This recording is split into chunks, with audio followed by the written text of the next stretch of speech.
Então, nós vamos falar sobre as infecções sexualmente transmissíveis, eu já fui devidamente apresentado a vocês. Quando a gente vai até o site do Ministério da Saúde, no Departamento de Doenças e de Condições Crônicas de Infecção Sexualmente Transmissível, vocês vão ver que estão lá elencados como infecções sexualmente transmissíveis, cancro mole, gonorreia, clamídia, HPV, doença inflamatória pélvica, donovanose, linfogranuloma venéreo, sífilis, HTLV e tricomoníase.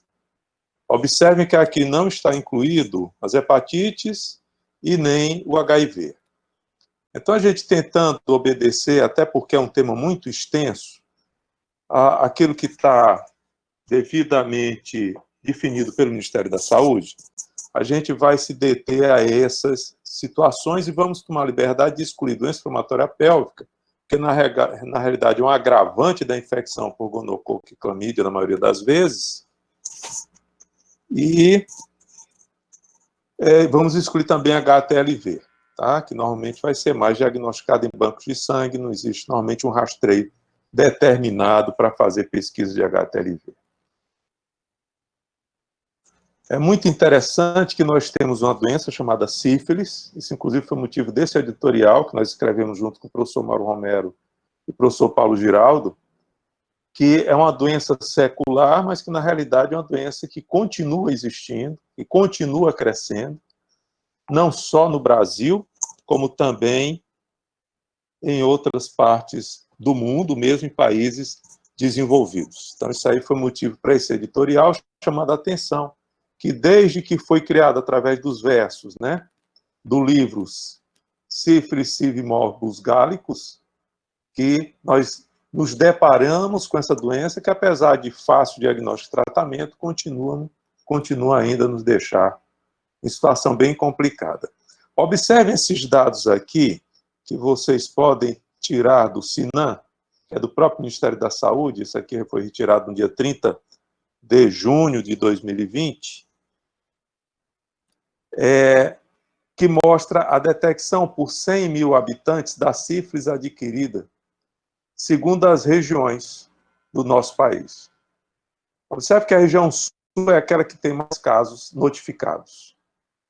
A região nordeste é a que tem menos casos notificados. E aí a grande pergunta, temos menos casos ou temos menos notificações, né?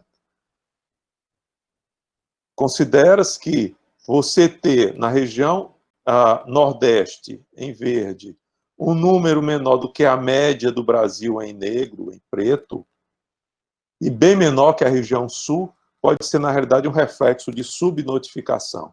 Mas, mesmo assim, nesses últimos 10 anos, houve um incremento dessa taxa de detecção. Houve um aumento dos casos de sífilis adquirida na nossa população. Quando a gente passa a estudar na ótica da idade, da faixa etária, observem que em cinza você tem a curva de pessoas entre 20 e 29 anos. Nessas pessoas é que existe o maior número de notificações. E um grande aumento nos últimos 10 anos também. Você teve um aumento substancial do número de casos, chegando próximo a 200 vezes mais casos do que nos 10 anos antes. Então, observe o grande crescimento nessa faixa etária. Em segundo lugar, vem a faixa entre 30 e 39 anos, em seguida, entre 40 e 49 anos, a faixa etária de 50 anos ou mais teria um menor crescimento, né? E observem que entre 13 e 19 anos, houve um crescimento bem interessante, bem importante, que antes era bem menos notificado e passou a ser bem mais notificado, ficando em penúltimo lugar dentre as faixas etárias. Quando a gente vai pensar nessas notificações, observando não só os casos adquiridos aqui em azul, mas também os casos em gestantes e a sífilis congênita, nós também nos surpreendemos com o crescimento de notificações, tanto em gestantes como sífilis congênita. Então, nós temos um aumento dos casos nos últimos 10 anos de sífilis adquirida de sífilis em gestante e de sífilis congênita. Isso é um fenômeno que não é só no Brasil, é um fenômeno que tem acontecido em todo o mundo. Alguma coisa nós estamos fazendo de errado nesse processo. Isso aqui é uma comemoração ainda, 19 de outubro do ano de 2019, que esse ano aconteceu no dia 13 de outubro, que é o terceiro sábado de outubro, deve ser comemorado o Dia Nacional de Combate à Sífilis e à Sífilis Congênita.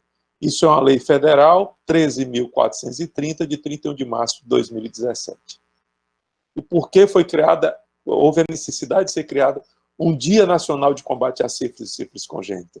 Exatamente por esses números absurdos que nós estamos mostrando para vocês. Então, há necessidade de que nós lembremos que existe sífilis. Talvez essa seja o nosso grande pecado. Nós não estamos lembrando que existe sífilis. Então, nós temos que buscar mais ativamente os casos de sífilis. Em todas as situações, procurar obedecer os protocolos que já existem para fazer o rastreio, porque a maioria dos casos de sífilis, você não vai observar sintomas. Se você não fizer a busca dos casos assintomáticos, latentes, você não vai conseguir diagnosticar. Nós vamos conversar um pouquinho sobre essas doenças sexualmente transmissíveis, a começar pela sífilis, porque eu considero de uma importância muito grande, mediante esses números que eu mostrei para vocês, usando como base esse livro, que eu aconselho vocês a, se possível, adquirirem, que é um livro, talvez o mais completo em doenças sexualmente transmissíveis em todo o mundo, que é um livro de brasileiros, editado pelo professor Mauro Romero Leal Passos, com a coedição de colegas nossos, inclusive o professor Ivo, que também é professor da Universidade Federal do Ceará, a minha participação, o professor Edilberto Pellegrini, que é de Campos, Faculdade de Medicina da Universidade de Campos, Gutenberg, que é da Universidade Federal Fluminense, Luiz Carlos Moreira. Então, um atlas recheado de informações sobre essas doenças sexualmente transmissíveis. Diversas delas com muita ilustração e muita orientação. Eu vou usar como base, então, para a minha apresentação, esse atlas que eu tive a honra de ter participado da confecção. Então, no capítulo 2, vocês vão encontrar ali sífilis. E lá nós colocamos a sinonímia, o que é o conceito da sífilis, a incubação bem conhecida de 21 a 30 dias, o agente etiológico, que conhecemos, que é o Treponema pallidum, e lembrando que a apresentação da sífilis ela pode ser recente e pode ser tardia. Na forma latente, você não vai ter como saber se é recente ou tardia, mas você tem a sífilis latente recente quando ela acontece até 2 anos após a infecção e tardia após esse período. Alguns grupos preferem chamar 1 ano, classificar em 1 ano. Então, essa seria a sífilis latente tardia, após 1 ou 2 anos. Não é? Enquanto que a sífilis recente, ela vai ter características que a gente vai mostrar para vocês. Uma das características mais interessantes, mais importantes, é o surgimento do protocifiloma, também conhecido como cancro duro, que tende a evoluir, tende a desaparecer em torno de 4 semanas, muitas vezes acompanhado por adenopatia satélite. A progressão da apresentação clínica da sífilis, então, é mais ou menos como está nesse gráfico. O cancro, que vai durar 21, 30 dias, com a adenopatia satélite, que pode surgir junto com o cancro, se manter algum tempo depois. Depois, você ainda nessa fase de até 6 meses, pode ter uma roséola sifilítica. Você pode ter também, nessa fase precoce, surgimento de sifílides, que são lesões pseudotumorais. E você vai ter, na fase mais tardia, complicações mais neurológicas, cardiológicas, de ulcerações mais importantes, que vão poder acontecer e pode levar até 30 anos nesse processo de evolução, caso não seja diagnosticada e tratada a sífilis. Aqui é um exemplo de um cancro duro, trata-se de uma úlcera única, indolor, de bordo limpo, de bordas endurecidas, em que é possível fazer o famoso sinal da moeda, que é você tracionar a pele, e ele meio que vira como se fosse uma moeda, devido à sua base endurecida, e é uma característica da sífilis. infecção recente da sífilis. É um ponto de inoculação primária do treponema pálido e que, nesse ponto, normalmente, quando existe essa fase, o diagnóstico tem que ser feito através da pesquisa direta do treponema nessa úlcera, que pode ser feito em microscopia, em campo escuro, ou pode ser feito também por técnica de reação de cadeia de polimerase, a famosa PCR, para treponema pálido. Você pode ter também as lesões palmoplantares, são sifílides, né? Você pode ter a roséola, que é a característica dessas lesões na pele, às vezes lembra um pouco sarampo, então às vezes a pessoa pode chegar para você, ou mesmo uma reação alérgica, pode chegar para você dizendo que teve uma reação alérgica, alguma coisa, uma roupa nova que usou, e na realidade você deveria pesquisar a possibilidade de sífilis, porque ali pode na realidade ser uma roséola sifilítica. Aqui já são exemplos de lesões papulares, a sífilide papular, que é também chamado de condiloma plano, para diferenciar do condiloma acuminado. O condiloma acuminado está associado à infecção pelo papilomavírus humano, e o condiloma plano, ou lato, está associado ao treponema pálido. Observe que uma pessoa, eventualmente, não pensando sifiliticamente, ela pode imaginar isso aqui ser, na realidade, condilomas. E você será surpreendido ao ver que não terá resposta a um tratamento para condiloma, porque isso aqui não é condiloma plano. E sim, aliás, perdão, não é condiloma acuminado, e sim condiloma plano, condiloma lato, associado à infecção por treponema pálido. Aqui é o caso da paciente, que foi devidamente tratada, e após 2 meses, a regressão completa da lesão. Dos fenômenos também associado à sífilis mais tardia é a alopécia. Então, casos de pessoas que tenham alopécia, por vezes até intensas, essas pessoas devem ser pesquisadas também para sífilis, que isso pode ser uma manifestação tardia da infecção pelo treponema pálido. Assim como úlceras em cavidade oral, que isso aqui é um exemplo de uma sífilis tardia, chamada de goma sifilítica, né, que você vai ter uma ulceração do palato duro por ação da doença, por ação do patógeno. De uma forma geral, sugere, se você tem vários fluxogramas, o próprio Ministério da Saúde tem um fluxograma bem definido e de forma extremamente adequada para ser feito, começando ou com os famosos testes não treponêmicos laboratoriais, como os testes treponêmicos.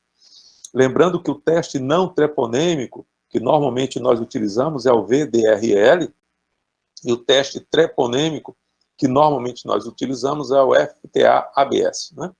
Então, são esses testes que nos ajudam na conduta diagnóstica de casos suspeitos para sífilis. E aqui só um exemplo de como esse processo pode acontecer.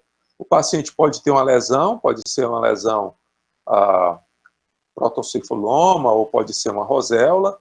Você pode fazer o campo escuro, pode fazer PCR. Se ele é positivo, o diagnóstico está feito, você já inicia o tratamento. Se ele é negativo, você faz o teste não treponêmico, assim como também faz caso não haja lesão, mas você queira fazer o rastreio para a sífilis. Então, você faz o teste não treponêmico, que é o exemplo do VDRL. Se o VDRL for não reator, repete o teste mais na frente, não se dê por vencido. Você repete o teste mais na frente, que às vezes demora um pouco a positivar o VDRL. Se esse teste não treponêmico reage a reator, você pode fazer a titulação ou pode confirmar com o teste treponêmico. Uma vez o teste treponêmico, que tem como exemplo FTA-ABS, seja positivo, você já faz o tratamento.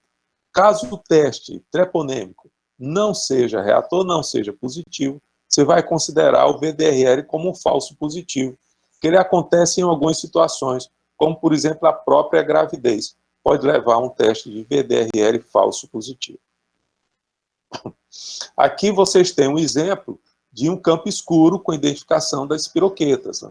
Essas espiroquetas é que dão diagnóstico da sífilis, porque isso aqui trata-se exatamente do treponema pálido. Os testes treponêmicos e não treponêmicos, o desempenho desses testes laboratoriais em sífilis não tratadas é basicamente este aqui.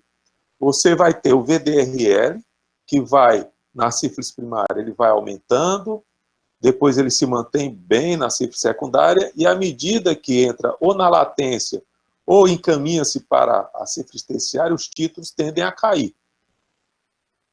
Já o FTABS, ele vai se positivar nessa fase ainda primária e depois se mantém positivo por toda a vida. Inclusive, o FTABS ele se mantém positivo mesmo nos casos tratados. E o tratamento é muito simples, é protocolar, está em todos os protocolos do Ministério da Saúde e do CDC de Atlanta, nos Estados Unidos. A sífilis recente, que a gente tenta colocar como até 1 ano da infecção, essa sífilis recente, então, é tratada com 2.400.000 unidades de penicilina benzatina, o famoso benzetacil, 1.200.000 unidades em cada nádega, mas há quem prefira fazer uma injeção de 1.200.000 e repetir com 1 semana. Isso não tem nada contra, isso é defendido por alguns grupos. Já a sífilis tardia, quer seja ela latente, ou seja, uma sífilis clínica, você já tem que fazer o uso dessa mesma penicilina benzatina de 2.400.000 unidades, só que repetir por 3 oportunidades semanalmente. Então, vão ser 3 semanas, cada semana, 2.400.000 unidades, para que você faça em torno de 7.200.000 unidades de penicilina benzatina. É um tratamento realmente sofrido, mas que é ainda o tratamento mais efetivo contra a sífilis. Não tem nenhum tratamento mais efetivo do que a penicilina benzatina para o tratamento da sífilis. Muito bem. Uma outra infecção sexualmente transmissível, que a gente também pode discorrer um pouco, conversar um pouco sobre ela, é o herpes genital. Vocês lembram perfeitamente que o herpes é o HSV, ele tem o HSV1, HSV2, o HSV1 normalmente infecta a região de cavidade oral, de boca, e o HSV2 genital. Mas também, vocês já sabem, que isso não é constante, isso não é uma regra absoluta. Você tem inversões em que encontra HSV2 na boca e HSV1 em genitália. Então, já não é um marcador de uma infecção sexual ou não sexual, né? Já que antigamente HSV1 você tinha a transmissão através do contato de boca com boca, de rosto com rosto, e não com contato orogenital. Atualmente a gente consegue enxergar adequadamente que o contato orogenital fez com que isso mudasse, e você tivesse essa mudança de comportamento e de identificação desses vírus. Às vezes você encontra até 2 vírus na mesma lesão. A característica do herpes sintomático, já que a maioria das vezes você vai ter infecção herpética e não vai ter sintomas, é o surgimento das famosas vesículas. São pequenas vesículas agrupadas, elas normalmente você tem um período prodrômico que dá uma certa pequena irritação, em seguida você tem o aparecimento dessas lesões vesiculares, que se rompem, formam uma pequena úlcera com ardor, normalmente são úlceras bem inflamadas, né, com reação hiperêmica importante, e que o diagnóstico, em boa parte dos casos em que existe uma lesão clínica, esse diagnóstico é feito clinicamente. Normalmente, se não precisa fazer exames laboratoriais para confirmar esse diagnóstico. Mas, se for fazer exames laboratoriais, você tem algumas opções, como, por exemplo, o esfregaço da própria lesão, em que você vai procurar as chamadas células de Tzanck. As células de Tzanck, elas podem ser identificadas pela coloração de Giemsa e podem ser identificadas pela coloração de Papa-Nicolau. São células gigantes muito nucleadas, em que os núcleos se amoldam entre si, frequentemente tem inclusão intranuclear. É uma característica que é bem sugestiva. Embora a sensibilidade seja sofrível, a especificidade é muito boa. A cultura é muito difícil, dificilmente se faz cultura hoje para herpes, e hoje o que se tem utilizado no diagnóstico de herpes são basicamente o PCR, para pesquisa direta do herpes, inclusive identificando os 2 tipos, e a sorologia mais avançada, né, com glicoproteína G, que é uma glicoproteína que consegue dar uma especificidade melhor para a identificação dos tipos de HSV e diminuir as reações cruzadas contra as infecções virais. Então, basicamente, são essas situações. O PCR, sem dúvida, é o que é o melhor para fazer o diagnóstico da presença do herpes. Então, aqui você tem o exemplo de lesão herpética, em que você tem aqui um close da lesão vulvar, em que você tem várias vesículas que ainda não romperam. Então, isso aqui é bem característico clinicamente, dificilmente você vai precisar fazer uma comprovação laboratorial dessa lesão, uma vez observada na clínica. Mas, em algumas situações, você tem lesões atípicas, como, por exemplo, os pacientes imunodeprimidos, como aqueles portadores do vírus da imunodeficiência humana. E, nesses casos, você pode ter situações até um pouco mais graves, que normalmente são chamadas lesões herpéticas hipertróficas, com infecções secundárias, e que aí você, eventualmente, precisará, sim, ter ajuda, auxílio laboratorial, para afirmar o diagnóstico correto da infecção por herpes.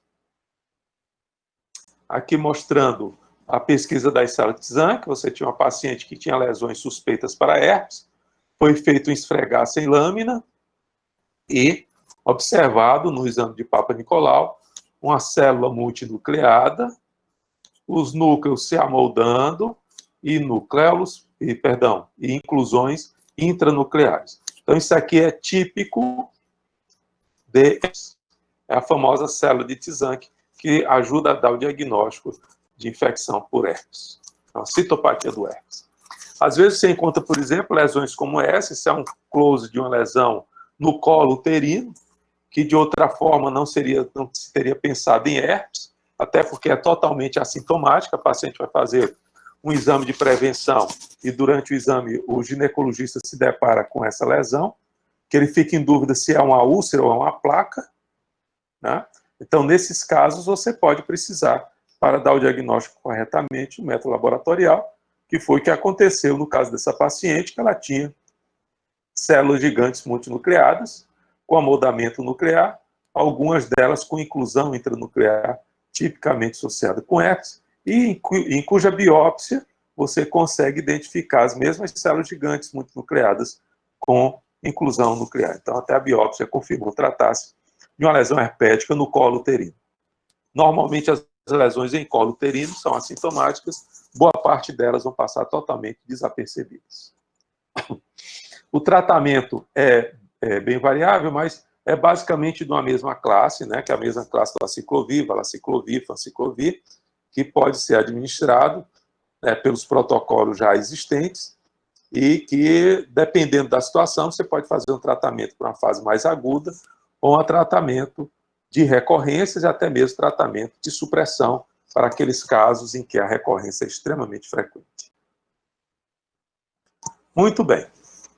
Continuando, então, na mesma linha do Ministério da Saúde, vamos agora falar do cancroide, ou cancro mole, ou cancro de Ducrey. O cancro mole, ou cancro de Ducrey, é assim chamado porque o agente etiológico é Haemophilus ducreyi. Haemophilus ducreyi, que é um cocobacilo gram-negativo, anaeróbio facultativo, e que costuma ficar em pares, dificultando, tem grande dificuldade de se cultivar. Você tem uma certa dificuldade de dar esse diagnóstico se não for, por exemplo, por PCR. Hoje nós temos técnicas de multiplex altamente sensíveis para dar diagnóstico não só do Haemophilus ducreyi, como de outros agentes causadores de úlceras genitais. Então, as úlceras genitais, hoje você tem sistemas multiplex para painel de úlcera genital, onde você vai pesquisar a maioria dos agentes causadores das úlceras genitais, e isso ajuda bastante. Mas, infelizmente, a nível de serviço público, ainda não se tem acesso a isso. Então, muitas vezes, esse diagnóstico será presuntivo, às vezes será um diagnóstico sindrômico, uma abordagem sindrômica, e, eventualmente, com alguma ajuda de bacterioscopia com coloração por grão. Observem que os métodos diagnósticos, eles têm uma sensibilidade não tão boa. O método do GRAM para identificar Haemophilus ducreyi vai de 5% a 63%. Então, a sensibilidade um tanto quanto sofrível.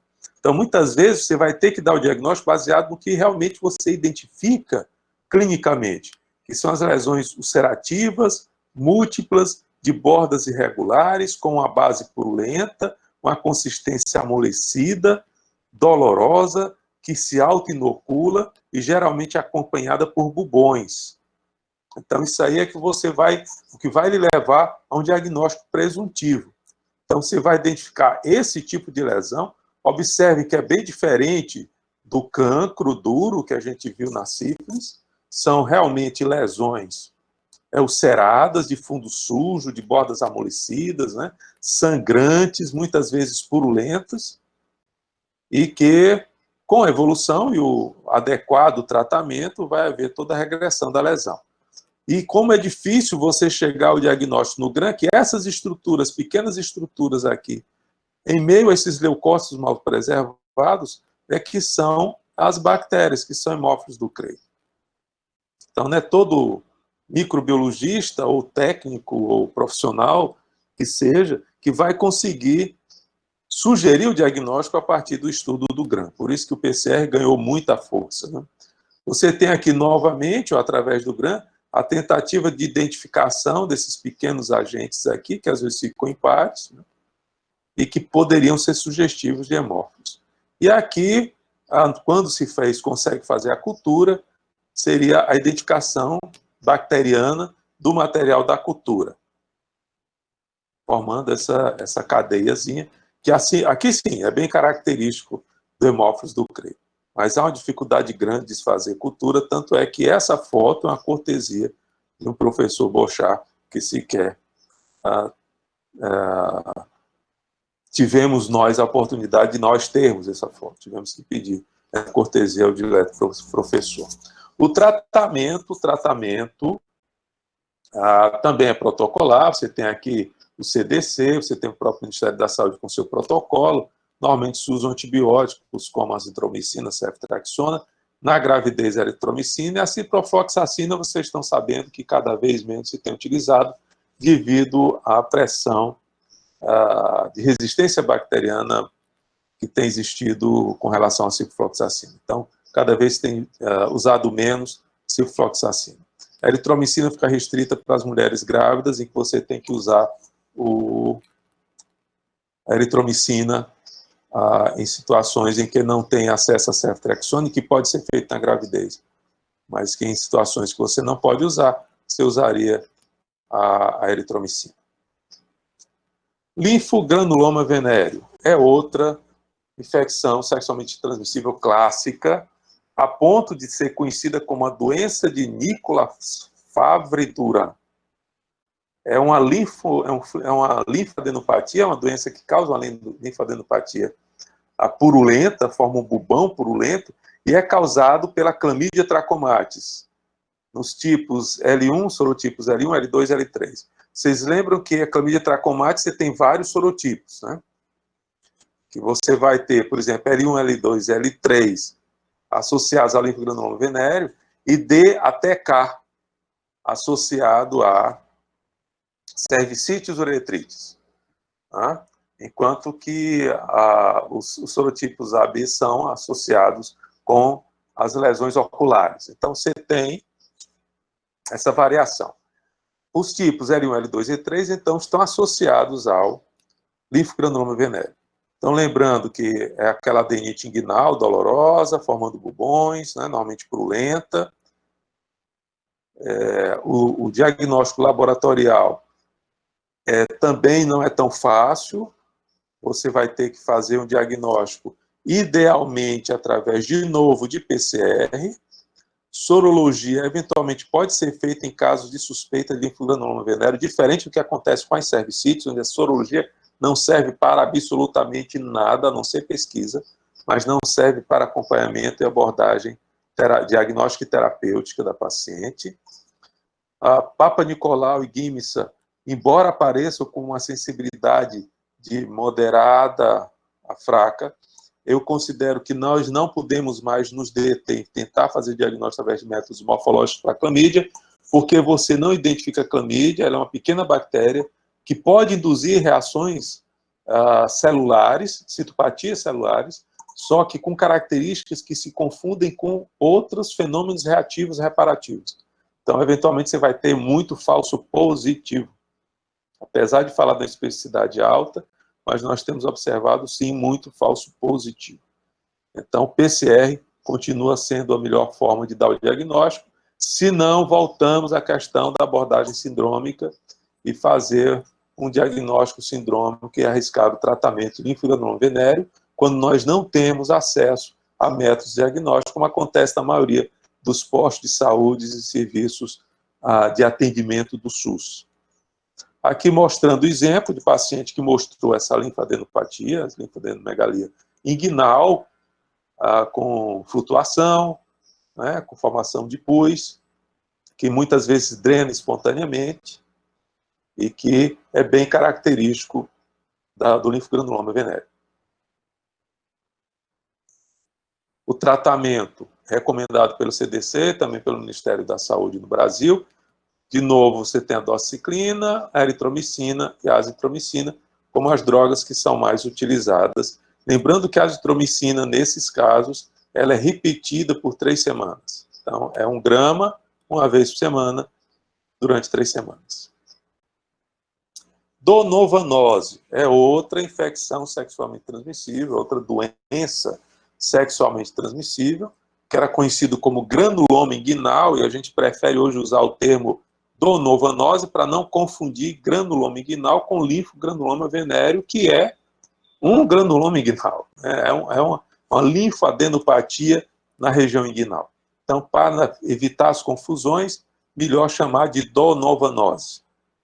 Donovanose, que é uma lesão também não tão frequente e que está associada ao antigamente chamado Calimactobacterium granulomatis e que mais recentemente recebeu o nome de Klebsiella granulomatis. Então, essa é uma bactéria que causa essa infecção, é uma infecção sexualmente transmissível, que forma frequentemente lesões ulcerativas, também com fundo granulomatoso, que sangra fácil, de bordas hipertróficas ou aplanadas, que pode ser úlcero vegetativa e que muitas vezes pode ter uma elefantíase que se desenvolve com necrose. Então, é uma situação que não é tão frequente. Eu confesso que eu não lembro de ter visto nos últimos 10 anos um caso de donovanose. Eu vi talvez 2 na minha vida. Então, é muito infrequente.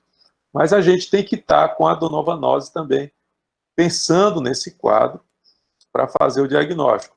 E muitas vezes a confirmação diagnóstica pode ser feita pela identificação dos chamados corpos de Donovan, que seria exatamente a identificação de uma reação celular à ação da bactéria.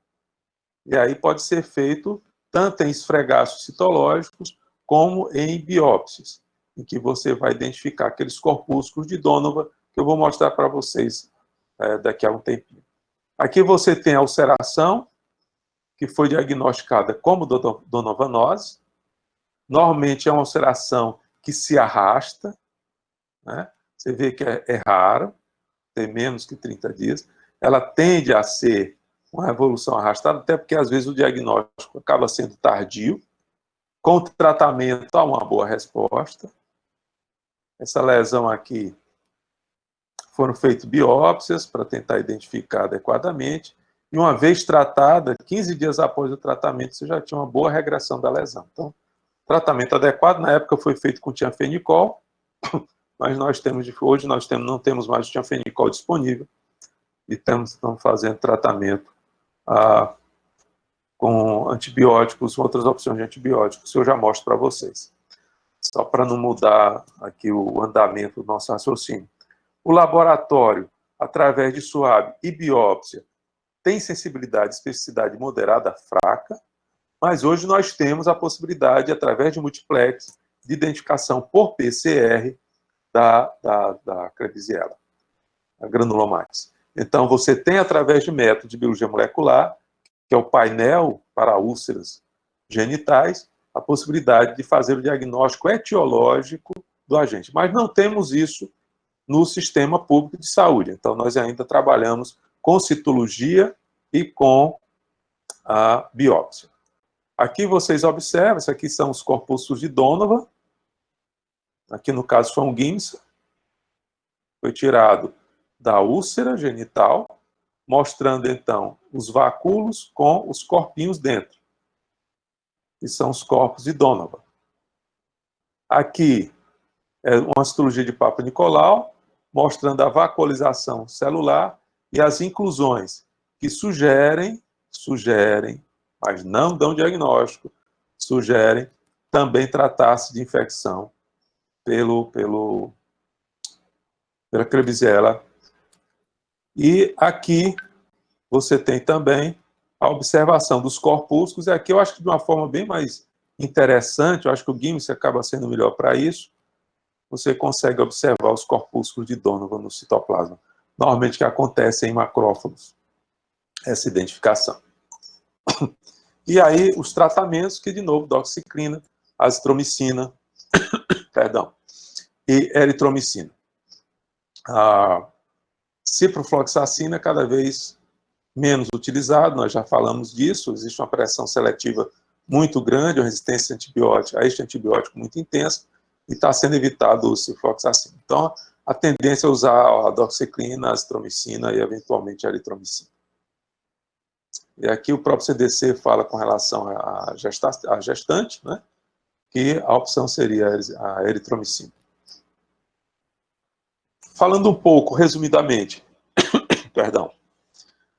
das úlceras genitais, estão só revendo características.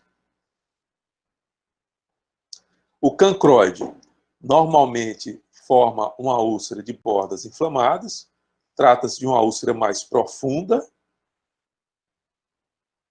O protocifiloma, ou cancro duro, é uma úlcera não tão profunda, mas seus bordos não são inflamados e são endurecidos. E o herpes são pequenas úlceras, muito pequenas, que não são profundas, não passam da epiderme e que têm bordas bem inflamadas. E são múltiplas. Você dificilmente tem uma úlcera única. Enquanto que a sífilis é a úlcera única, o cancroide pode ser úlcera única, mas vocês lembram pela figura que ela vai crescendo de forma serpiginosa. Característica, então, dessas úlceras. Única e indolor, pensar em sífilis. Teste confirmatório, pesquisa do treponema em campo escuro e PCR. Úlceras múltiplas, coalescentes dolorosas, pensar em herpes. Pesquisa por PCR, célula de Tzanck, sorologia. Úlceras pequenas, não endurecidas, não muito dolorosas e que têm adenopatia inguinal, pensar no linfogranuloma venéreo, cujo diagnóstico também, preferencialmente por PCR, eventualmente imunofluorescência, nos serviços que dispuserem desse método. Úlcera não endurecida, dolorosa, de bordas serpiginosas e base friável, pensar em cancroide, crancultura, lembrando que hoje nós temos multiplex para o diagnóstico também do hemófilos do Crey. E úlcera avermelhada persistente, aquela que demora muito tempo, aquela que você passa muito tempo com característica ulcerosa, pensar em donovanose, pesquisa dos corpos de Donovan nos raspados e no espatológico, e hoje nós temos também o multiplex para o diagnóstico da Klebsiella granulomatis. Então, resumidamente, em termos de diagnóstica, assim que nós podemos abordar as úlceras genitais. Conduta terapêutica para sífilis recente, revisando 2.400.000.000 de unidades. Para o herpes, a possibilidade de aciclovir, valaciclovir. Linfogranuloma venérea, doxiciclina, eritromicina. Cancroide, azitromicina, ceftriaxona, apaga o cipro e a eritromicina. Donovenose, a doxiciclina, azitromicina, eritromicina. Então, são mais ou menos os mesmos antibióticos que acabam sendo usados em boa parte dessas úlceras. Por isso que, às vezes, você afastando a sífilis e herpes, as outras opções você acaba tendo um tratamento bastante semelhante. Na gravidez, na gestação, a abordagem vai ser a mesma para a sífilis. Para o herpes, vai depender do quadro. Quadros mais intensos, você vai ter a necessidade de fazer tratamento. Linfogranuloma venéreo, a opção é eritromicina. Cancroide, também a opção vai ser eritromicina. A azitromicina pode ser utilizada na gravidez. E a donovanose também é a opção eritromicina. A azitromicina, eventualmente, pode ser também utilizada na gravidez. Muitíssimo bem. Então, aí nós vimos as lesões associadas a úlceras a ulcerações, né? Que foi sífilis, donovanose, linfogranuloma, herpes. Nós vamos agora estudar um pouquinho as infecções sexualmente transmissíveis que causam uretrites e cervicites, que são basicamente, nós poderíamos falar que além da clamídia, gonococo, da classe dos molicutes, que são micoplasma, ureaplasma, mas devido ao tempo, eu acho que é mais interessante falarmos das infecções que são bem mais frequentes.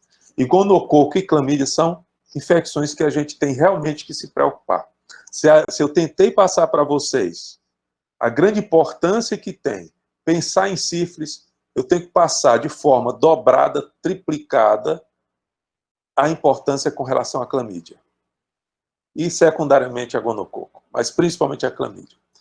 Vamos pensar um pouco primeiro em gonococo. Então, a gonorreia, que é a doença, também já foi chamada de blenorragia, a infecção sexualmente transmissível causada pela Neisseria gonorreia, pode se manifestar através, na mulher, de uretrite cervicite, no homem através de uretrite, uma descarga purulenta, só que na mulher, mais de 70% dos casos não tem sintoma. Na maioria dos casos, você não vai ter sintoma. O diagnóstico laboratorial pode ser através da bacterioscopia, coloração de Gram, pode ser através da cultura, meio de Time Martin, e pode ser através do PCR, ou seja, as técnicas de amplificação de ácido nucleico, que hoje são os mais utilizados para o diagnóstico da infecção, né? Já que nem sempre você tem a doença. Mas você tendo a infecção, você pode ter as complicações. Aqui são casos improváveis de serem vistos, que são casos em que você tem uma descarga uretral, aqui na realidade vocês observam que é uma tricomoníase, mas que poderia ser uma gonocoxia, uma uretrite por gonococo purulenta. Então, por isso que é importante que, às vezes, você tem um quadro que muito lembra uma uretrite gonocócica, mas que, na realidade, era tricomonas. Então, eu tenho que fazer os testes diagnósticos, e, para isso, eu também já tenho multiplex para isso. Existem testes, chamados testes multiplex para IST, que identificam vários agentes causadores de cervicites e uretrites. Neisseria gonorreia, clamídia, micoplasma, ureaplasma, tricomonas, e por aí vai. Então, você tem essa possibilidade. Só que no serviço público, infelizmente, isso não acontece. E no serviço público, os casos assintomáticos vão passar totalmente desapercebidos. E os casos sintomáticos acabam sendo tratados meio que no chute, porque você não tem como confirmar o diagnóstico.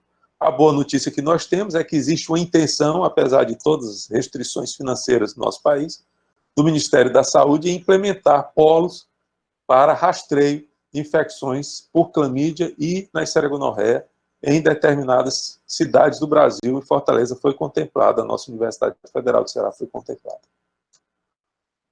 Aqui os métodos laboratoriais. O Gram, observe que o Gram para a uretra é muito bom, já para a endocépsia é muito ruim. A cultura, ela é muito boa, mas o melhor, sem dúvida, é a biologia molecular. Até mesmo a captura híbrida, que é um método menos sensível que o PCR, mas que também é de biologia molecular, tem melhor sensibilidade e especificidade do que os métodos mais tradicionais. Aqui a identificação dos diplococos gram-negativos dentro do citoplasma de leucócito, e aqui o meio de cultura de Time Martin para identificar a presença da Neisseria gonorreia. E por que a gente tem que falar e pedir para a gente pensar e lembrar de Neisseria gonorreia? Olha o que aconteceu nos últimos 10 anos, até 2018, nos Estados Unidos, onde existe a notificação da doença, coisa que não acontece no Brasil. Houve um aumento dos casos de Neisseria gonorreia, principalmente em homens, e principalmente em homens que fazem sexo com homens. Mesmo assim, houve um aumento também entre mulheres. Então, está havendo aumento dos casos de Neisseria gonorreia. E uma notícia pior que essa é que boa parte dos casos tem apresentado gonococos multiresistentes, com dificuldade de tratamento. Então, a melhor coisa é não se infectar com gonococo, que eventualmente esse gonococo poderá ser uma bactéria multiresistente.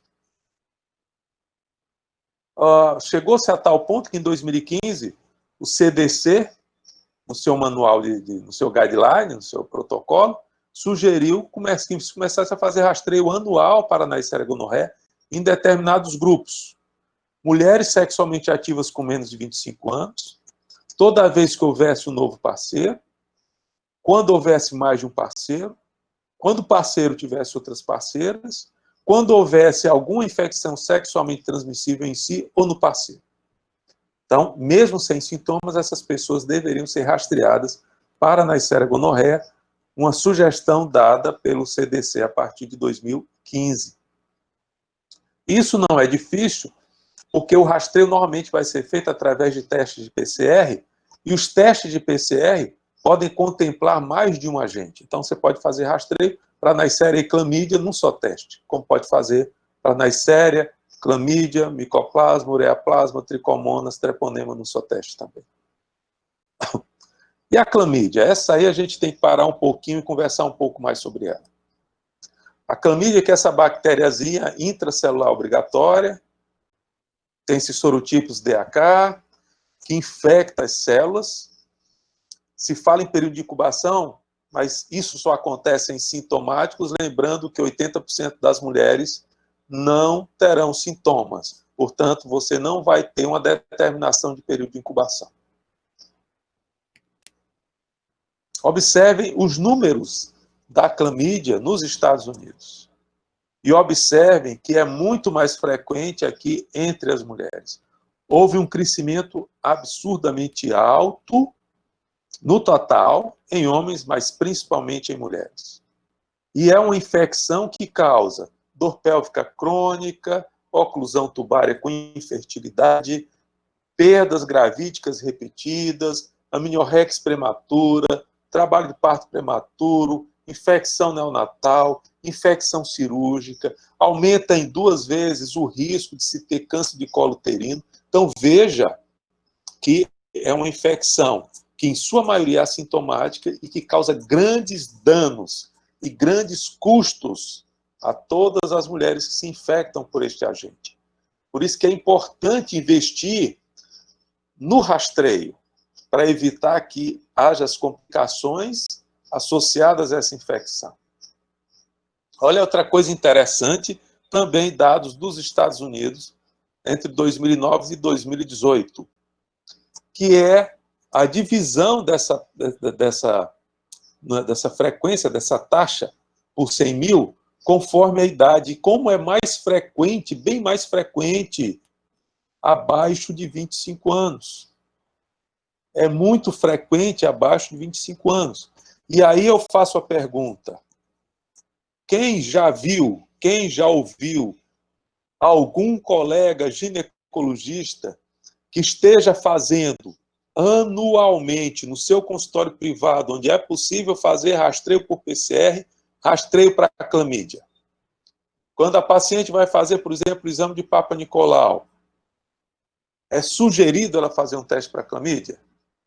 Quando uma menina iniciou a sua vida sexual, com 15, 16, 17 anos, é sugerido um teste para clamídia? Quando a mulher iniciou um pré-natal, principalmente se adolescente, é sugerido um teste para clamídia? Eu garanto a vocês que não. Isso é triste, isso é absurdamente ruim, nefasto, porque a gente está perdendo a oportunidade de diagnosticar uma infecção que causa terríveis danos na vida dessa mulher. Talvez algumas não vão ter complicações, mas muitas delas vão ter complicações. E nós perdemos a oportunidade de evitar essas complicações. Ela se infecta com 16, 17 anos e vai ter complicações com 30, com 40 anos. Então, além das complicações, pode ter imediatamente também. Pode eventualmente evoluir para uma doença inflamatória pélvica até aguda. Então, tem que se pensar, tem que se dar importância devida às infecções por clamídia. Uma luta que nós temos há cerca de 15 anos, 16 anos que a gente está nessa luta, a gente tem essa obrigação, até como presidente da Sociedade Brasileira de Doenças Sexualmente Transmissíveis, de alertar para a necessidade de rastreio sistemático de clamídia, trachomatis, principalmente entre as mulheres. Principalmente entre as mulheres. Aqui é uma das formas que morfologicamente você diagnostica um quadro de infecção por clamídia, que é a chamada cervicite folicular, que são a formação desses folículos no colo do útero. Mas observem que diagnóstico da infecção não vai nos ajudar feito através de morfologia. O diagnóstico deve ser feito através de testes biomoleculares. Observe todas essas entidades norte-americanas, todas elas, sugerindo recomendações de rastreio de clamídia em mulheres não grávidas, sexualmente ativas e mulheres grávidas. E aqui eles colocam, observe que para todos eles você tem algum momento que tem que fazer sim isso. CDC, que talvez seja o que é mais seguido, e o Colégio Americano de Obstetras e Ginecologistas, que segue mais ou menos a mesma linha, coloca que toda mulher não grávida, toda mulher com 24 anos ou menos, e mulheres com mais de 24 anos com fatores de risco. Fatores de risco. Quais são os fatores de risco? Novos parceiros, múltiplos parceiros, mais que um parceiro, parceiro atual com alguma DST, parceiro sexual com outro parceiro sexual. São os fatores de risco. Então, você tem nessas circunstâncias que fazer o rastreio. Como? Anual. Todo ano você deveria fazer esse rastreio nesses grupos. E em mulheres grávidas, o que fazer? Pelo CDC, toda mulher com 24 anos ou menos, e, de novo, todas as mulheres com mais de 24 anos, fator de risco. Para o Colégio Americano de Ginecologistas e Obstetras, todas as grávidas devem fazer rastreio para clamídia. Volto a insistir, Colégio Americano de Obstetras e Ginecologistas, todas as grávidas devem fazer rastreio para clamídia. Esse rastreio deve ser feito como? Na primeira visita de pré-natal, todas. No terceiro trimestre, de todas as mulheres com menos que 25 anos ou menos, e mulheres com mais de 26 anos ou mais, com fatores de risco. Então, veja quantas oportunidades se dá para fazer o rastreio para a clamídia e evitar as complicações. Isso são recomendações baseadas nas mais fortes evidências.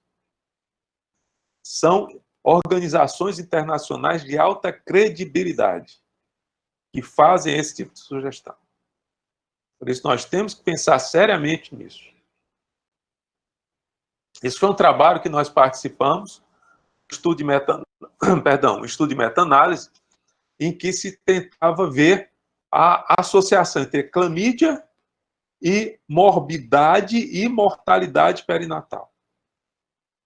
E, obviamente, sabíamos que isso ia acontecer, foi o que foi observado, né? Então, aumenta o risco de trabalho de parto pré-termo, 35%, baixo peso a não ser 50%, e mortalidade perinatal 84%. Você quase dobra o risco de morte daquele concepto, porque você não fez o diagnóstico, não tratou a infecção por clamídia assintomática. Isso é muito importante. Então, o diagnóstico e tratamento da cervicite por clamídia durante a gravidez pode reduzir todos esses desfechos desfavoráveis da infecção por clamídia. As infecções tubárias, as lesões tubárias, na realidade, não são necessariamente por infecção. Isso aqui foi uma revisão sistemática também realizada por um grupo que nós fazemos parte, mostrando que está muito mais associado a fenômenos imunológicos, tendo um papel importante as Toll-like receptors. E uma coisa interessante observar, e esse estudo que eu estou mostrando aqui para vocês foi feito na população cearense, que nós tivemos a chance de fazer um estudo genético dessa população, em que a gente pôde observar que os casos de clamídia eles eram mais frequentes conforme um polimorfismo genético, pela presença de um polimorfismo genético. E muitas das pacientes que tinham infecção, cearenses tinham esse polimorfismo. Então, você ter uma predisposição genética à infecção por clamídia é baseado na sua dificuldade imunológica de impedir a clamídia não só de infectar a célula, mas como de agir. E aí ter todos os problemas decorrentes da presença da clamídia. Ok, então baixando um pouquinho mais esse momento intenso, porque quando falo em clamídia realmente eu me empolgo um pouco, vamos para outra IST, que pode causar também cervicite, causa muito frequentemente vaginite, e que tem sido também um pouco toxicida. Já ouvi colegas dizendo, olha, não vejo mais tricomonas vaginais. Realmente você não vê tricomonas vaginais, porque nós estamos pesquisando tricomonas vaginais no exame de Papa Nicolau. O exame de Papa Nicolau tem uma sensibilidade moderada a sofrível. É 40%, dependendo de quem está fazendo, de 30% a 50%. Então, não é uma sensibilidade das melhores, por isso, muitos dos casos de tricomonas passam desapercebidos. Mas é um quadro, tricomonias, a presença de tricomonas vaginais em cavidade vaginal e colo uterino, que assintomática, casos assintomáticos, tem aumentado muito na Europa, na Oceania e nos Estados Unidos. Eu creio que aqui no Brasil não deva ser diferente. A questão é que nós estamos diagnosticando ainda com morfologia, com citologia, e não com as técnicas de PCR, que são as técnicas, já estou mostrando para vocês aqui, com a sensibilidade próxima de 100%. Lembrando que o tricomonas vaginalis é um parasita. Não é bactéria, não é vírus, é um parasita. E é um parasita flagelado, que tem mobilização e que facilita o diagnóstico, por exemplo, no exame direto, porque ele fica se mobilizando, aí você vê isso no microscópio. E em situações clássicas, você pode encontrar o famoso colo em framboesa, que quando você aplica o Lugol, fica o colo tigroide. Mas isso aqui é muito inespecífico. Me desculpem os colegas que acreditam que isso seja diagnóstico de tricomonas. Existem situações que causam quadros muito parecidos. Uma dessas situações é a vaginite inflamatória descamativa, que não tem nada a ver com tricomonas. Então, o diagnóstico de IST não pode ser presuntivo, tem que ser de certeza. Eu não posso chegar à pessoa e dizer que ela tem infecção sexualmente transmissível sem ter certeza. Que há um peso nisso. Isso acaba relações. Então, muito cuidado ao fazer isso. O diagnóstico tem que ser firmado em métodos confirmatórios. Que pode ser o Papa Nicolau, você vê aqui tricomonas vaginais, na citologia meio líquido, aqui, e dá o diagnóstico de certeza pela presença dos parasitas. Mas que, eventualmente, pode ser necessário o método de PCR, principalmente nos casos que você não identifica. O exame direto, você tem essas estruturas aqui meio arredondadas, né, piriformes, com um cinetoplastozinho e com, eventualmente, aqui não é possível ver, mas eventualmente os flagelos. E aí você vê a mobilização.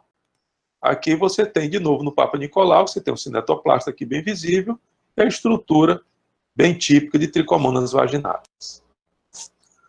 Muitíssimo bem. Vimos úlceras, cervicites, uretrites, vaginites. Não vou falar de vaginose bacteriana nem de candidíase, porque não são situações consideradas infecções sexualmente transmissíveis.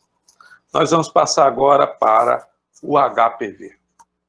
Essa é uma grande estrela, né? É uma grande estrela em todo o mundo moderno, chama-se HPV. E isso aí é um editorial que eu convido a vocês a visitarem o site da nossa revista, que é o Jornal Brasileiro de Doenças Sexualmente Transmissíveis, e foi publicado esse editorial bastante interessante sobre a extraordinária trajetória do HPV através da história da humanidade.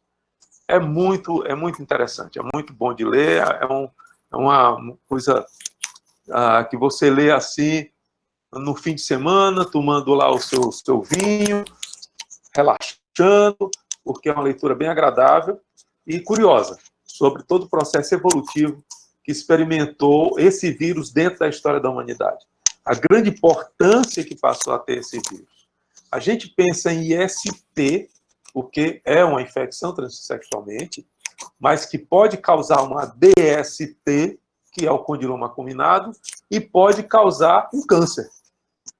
Né? Câncer de colo, câncer de vagina, câncer de vulva, câncer de pênis, câncer de ânus, câncer de orofaringe, associado ao HPV. Então, por isso que ele tem tanta importância. Nesse livro, nós também temos um capítulo dedicado ao HPV, lembrando que o HPV tem manifestações clínicas e subclínicas, e a maioria das vezes ele é também assintomático, então é infecção latente do HPV, não sintomática. Você fala em período de incubação, mas é muito difícil falar disso, porque você nunca sabe quando aconteceu essa infecção, de quem você pegou essa infecção, porque muitas vezes essa infecção ela acontece, permanece assintomática, e de um determinado momento, por uma queda de resposta imune, o vírus resolve se replicar e a lesão aparece. Então, não tem como estabelecer realmente um período de incubação para as infecções pelo HPV. Lembrando que a gente fala o HPV, mas é um vírus DNA que tem mais de 200 tipos já identificados. Pelo menos 50 associados a infecções genitais. E mais associados às lesões pré-invasoras ou mesmo ao câncer dessas diversas regiões, você tem algo em torno de 20 tipos. Então, fala HPV, mas são vários tipos de HPV presentes. Esse quadro é bem interessante, porque você tem exatamente o que acontece, né? A infecção por HPV acontece em um número extremamente alto. Você tem, recentemente, um estudo foi feito no Brasil, entre mulheres com menos de 25 anos, que identificou que mais de 50% das mulheres que foram testadas num corte transversal tinham HPV naquele momento. Então, você vê que é muito frequente a infecção, sendo que a grande maioria dos casos não vai ter lesão. Algumas vai ter uma lesão subclínica, algumas vai ter lesão clínica. As lesões clínicas e subclínicas, muitas delas regridem. Outras necessitam tratamento. O clearance acontece. O que é o clearance? É eliminação viral. Então, não se tem essa história de que, se eu estou com HPV, eu vou ficar com ele a vida toda. De maneira alguma. Né? O HPV, você elimina. Seu sistema imunológico elimina. Se não eliminar, vai ser a persistência. Havendo a persistência, você está sob risco de ter câncer. Então, isso aqui é que é a grande questão. Hoje, o maior fator de risco para câncer é ter um HPV de alto risco oncogênico persistente. Isso aqui é o impacto do HPV em homens e mulheres em todo o mundo. Então, ele está associado a cerca de 11 mil novos casos por ano de câncer de pênis, 17 mil de orofaringe, 11 mil de ânus, 17 milhões de verrugas genitais, 21 mil casos de câncer de vulva e vagina nas mulheres, aqui já são nas mulheres, 4.400 em orofaringe, 13 mil de ânus, 530 mil de câncer de colo uterino e 14 milhões e 700 mil de verrugas genitais. Aqui são as verrugas genitais, né? O condiloma acuminado, que é bem diferente do plano, que a gente mostrou mais cedo para vocês, e você tem essa forma, que era chamado pelos antigos de crista de galo, né? A formação dessas estruturas acuminadas. Tratamento é muito variado, desde o tratamento que pode ser feito pelo próprio paciente, até tratamento feito pelo profissional para os condilomas, e aqui estamos falando basicamente dos condilomas. Esses condilomas que podem ter formas variadas de manifestações, aqui no caso, uma lesão perianal bem exuberante, e às vezes você é obrigado a fazer um tratamento cirúrgico, outras vezes você pode conseguir boas respostas com tratamento imunomodulador, que é o imiquimod. No colo uterino também você pode ter lesões. Então aqui você tem uma lesãozinha, um condilomazinho no colo, e aqui também um condiloma no colo. É uma das poucas situações em que condiloma deve ser biopsiado. Os condilomas de vulva, a maioria das vezes não precisa biopsiar. Mas condiloma em colo é interessante fazer biópsia para afastar a possibilidade de um carcinoma. As lesões associadas ao HPV podem, no entanto, serem discretas, como esse aqui, que é a chamada um pontilhado fino, uma colposcopia, e que está associado a uma lesão de baixo grau. Você faz a biópsia aqui, vai identificar aqui uma lesão de baixo grau. Uma lesão plana. Aqui você já tem uma lesão, de novo, exuberante, associada também ao HPV, e do lado, lesões menos exuberantes. Aqui, de novo, uma lesão que a gente chama de epiteliaceto branco, ou seja, um branqueamento aqui de toda essa região, e, de novo, uma lesão de baixo grau, que não cora no iodo, quando a gente aplica o Lugol, e você vai ter, então, aqui o chamado teste de Schiller positivo, iodo negativo, que é quando forma essa área amarelo mostarda. Aqui a manifestação morfológica na citologia, os famosos coilócitos, que são vistos também no histopatológico, na biópsia. Você tem claramente aqui uma região vazia, perinuclear, os núcleos atípicos, e um espessamento citoplasmático na periferia, que acontece também nas biópsias. Podem acontecer também as lesões de alto grau, que são as verdadeiras lesões precursoras, e que também estão associadas a HPV. Só que aqui são os HPVs de alto risco mais frequentemente presentes, principalmente os tipos 16 e 18, conhecidos de vocês, porque são aqueles HPVs que estão lá nas vacinas. Mas pode existir lesões que são muito discretas.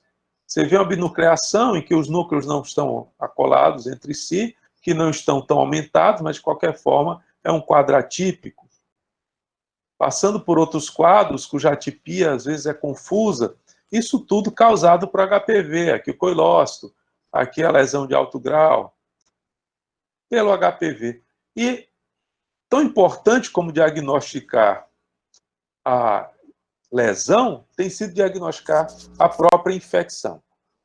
Aqui você tem os HPVs esquematicamente distribuídos. Esse é o grupo que nós estudamos, que é o supergrupo A, em que você vai ter aí os tipos 16, 18, 31, 33, 45. E essa divisão de tipos celulares tem sido muito utilizada para identificar as pessoas que realmente teriam risco de ter câncer. A ponto que hoje, por exemplo, em países desenvolvidos como Estados Unidos, Canadá, se tem rastreio de câncer de lesões pré-invasoras do câncer de colo uterino através da identificação de genótipo de HPV por biologia molecular. Então, Estados Unidos chama COTEST, teste HPV e citologia, para tentar identificar as pessoas com maior risco de evolução. Em algumas regiões, em clínica privada, no Brasil tem sido feito assim também. Observem aqui o ranking dos 7 mais comuns HPVs associados a câncer. No colo, 16, 18, 45 são os 3 mais frequentes. Na vulva, 16, 33 e 18. Na vagina, 16, 31 e 18. Mas olhem no pênis, interessante. 16, 6. HPV 6 é o HPV do condiloma. É o HPV de baixo risco, mas é um HPV que tem sido encontrado em casos de câncer de pênis. E o HPV 33. No ânus, 16, 18 e 33. Cabeça e pescoço, 16, 33 e 35. Interessante, o 35 também é um HPV de baixo risco. E está associado com câncer de cabeça e pescoço. Então, a questão de ter alto risco, baixo risco, às vezes não necessariamente quer dizer que não tem câncer associado. Então, em alguns casos, você vai ter baixo risco associado com câncer. Não é o caso do colo. Todos são de alto risco. Os 7 são de alto risco associado ao câncer de colo uterino. Os métodos de biologia molecular que existem hoje, você tem desde a captura híbrida, que é um método mais antigo, que paulatinamente tem sido substituído por PCR em tempo real e por métodos de PCR em tempo real, tipo a point of care, que é um método bem mais rápido, que os resultados podem ser dados em lapsos extremamente curtos de tempo, né, do que processos mais laboriosos de PCR. Além disso, você ainda tem os marcadores das lesões induzidas pelo HPV, Um desses marcadores é o P1654A, que foi estudado também por esse grupo que participei, demonstrando uma associação bastante importante de risco para as lesões de alto grau, né? Que, obviamente, todas elas com HPV de alto risco presente. Isso eu trago para vocês para trazer uma atualização sobre os tipos de lesões associadas ao HPV que tem que agora serem diagnosticadas corretamente. Nós tínhamos antigamente os termos displasia, NIC. A tendência atual, isso é um artigo de 8 anos atrás, que é do famoso Projeto LEST, que é Lower Anogenital Ischemic Terminology, terminologia de escamosa anogenital inferior, que é exatamente do trato genital inferior, que vai incluir colo, vagina, vulva, pênis, ânus, em que se tenta, especificamente no colo, acabar com as terminologias, acabar com o uso das terminologias NIC, ou seja, sim, né? NIC. 1, 2 e 3. Você passa, na realidade, a ter duas doenças, a doença de alto grau, essa é realmente a lesão pré-cancerosa, e a doença de baixo grau, que é aquela doença não pré-cancerosa. E aí, os casos antes chamados de NIC2, você usa aquele marcador que eu mostrei para vocês previamente, que é o P16 em 4A, uma imunistoquímica para ele, se positivo, vira alto grau, se negativo, baixo grau, de forma que hoje o que se sugere é que você tem duas doenças, você não tem um processo evolutivo. Não tem o NIC1 que vira NIC2, que vira NIC3, não. Eu tenho o NIC1, que na realidade é uma lesão de baixo grau, que não vai virar câncer. Eu tenho o NIC3, que na realidade é uma lesão de alto grau, que tem 30% a 40% de virar câncer, 40% de chance de virar câncer. E eu tenho o NIC2, cujo comportamento biológico eu não sei dizer, e que eu preciso fazer um marcador para diferenciar se aquele NIC2 é, na realidade, uma lesão de alto grau ou uma lesão de baixo grau, é, na realidade, uma lesão pré-invasora ou uma lesão que não é pré-invasora para câncer de colo uterino. Então, hoje, o que se tem é que é o conceito de duas doenças. Doença de alto grau, doença de baixo grau, associada ao HPV. Nós não temos mais aquele processo evolutivo que se imaginava anteriormente. Bom, eu sei que é informação, é muita informação, isso é só foto de um dos cursos que eu dei junto com colegas.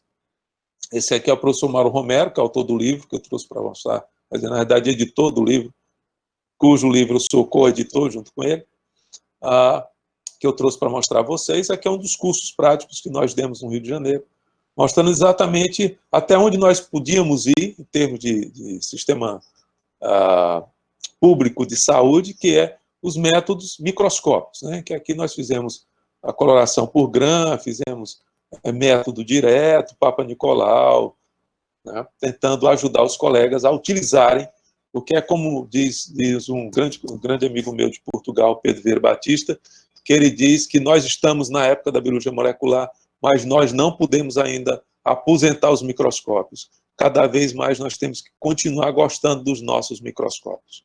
Então, era basicamente isso que eu tinha para falar para vocês. Eu não sei quanto tempo eu levei, espero não ter estourado demais este tempo, e fico aí à disposição, caso queiram discutir alguma coisa. Eu vou parar de apresentar aqui para a gente ficar dividindo a tela.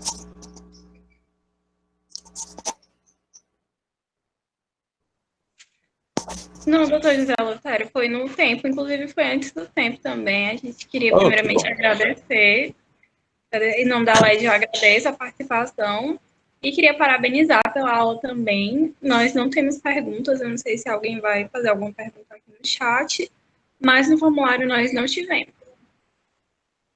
Foi mesmo, que pena. Então não gostaram. É porque entenderam tudo. Lembrem, eu quero deixar aqui duas mensagens principais. Tudo isso é importante, mas deixar duas mensagens principais. Lembrem, quando vocês vão progredir na profissão de vocês, vocês estiverem lá na frente, fazendo qualquer especialidade que seja, não esqueçam, lembrem de sífilis, clamídia. Se vocês conseguirem se lembrar de sífilis e clamídia, eu acho que eu estou cumprindo a minha missão. Alguma coisa eu já consegui fazer. Então, não deixem de rastrear essas infecções. Tá bom? HPV está contemplado, todo mundo gosta muito do HPV, eu adoro HPV. Já viajei muito por causa do HPV, né? Sífilis não leva ninguém para viagem, sífilis não faz congresso, né? Sífilis não dá dinheiro, é uma doença pobre, mas é uma doença que está causando grandes transtornos. Então a gente tem que estar sempre pensando em sífilis. Manchinha na pele, faz um VDRL. Não é um exame caro, faz um VDRL. Né? A clamídia não sente nada, mas faz. Tem quantos anos? Estou com 24 anos, vamos fazer clamídia. Estou com 18 anos, vamos fazer clamídia. Então, pensem nisso. Isso é muito importante. Se eu deixar isso aqui, estou satisfeito. Tá ótimo, professor. Muito obrigada. A aula foi excelente mesmo, viu? Parabéns. Eu que agradeço. Uma boa noite para vocês. Se cuidem, porque a segunda onda está vindo. Se cuidem, pelo amor de Deus. Boa noite, pessoal. Beijo no coração. Até a próxima, se Deus quiser, viu?